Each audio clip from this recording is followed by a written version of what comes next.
So long as you're starting with high quality beef, cooking a good steak is as easy as throwing it on the grill or searing it in a hot skillet. But if you want perfect steak, and I'm talking steak with a rich, brown, crackling crust and a medium rare core that extends all the way from edge to edge, then you need to take your technique to the next level. Now, traditional methods like broiling, grilling, or searing in a skillet leave you with one problem. Your steak develops a temperature gradient inside it. So while the very center of the meat might be a perfect medium rare, as you move towards the outer layers, it becomes more and more cooked until you reach the edges, which have the dry, chewy texture of well-done meat. So the question is, how do you minimize this overcooking? So here's the thing, the more gently you cook your food, the smaller that temperature gradient inside is going to be. So for instance, if you cook a steak in a 500-degree oven, you're going to develop a pretty thick band of gray meat inside. Cook that same steak in a 250-degree oven, and that gray band shrinks significantly. You may have heard of a concept called sous vide cooking, and the idea here is to take that low temperature cooking to the extreme.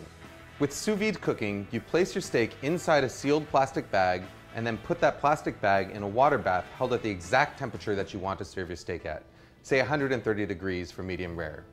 About 45 minutes later, you take your steak out of that bag and it's perfectly evenly cooked from edge to edge with no temperature gradient and no danger of overcooking.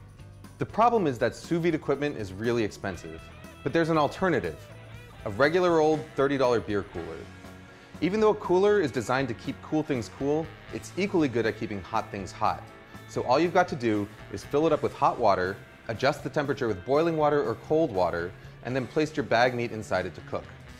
So long as you start a few degrees higher in order to compensate for the heat loss when you add your meat, it should be able to maintain its temperature for the 45 minutes required to cook most steaks, pork chops, lamb chops, chicken, or fish.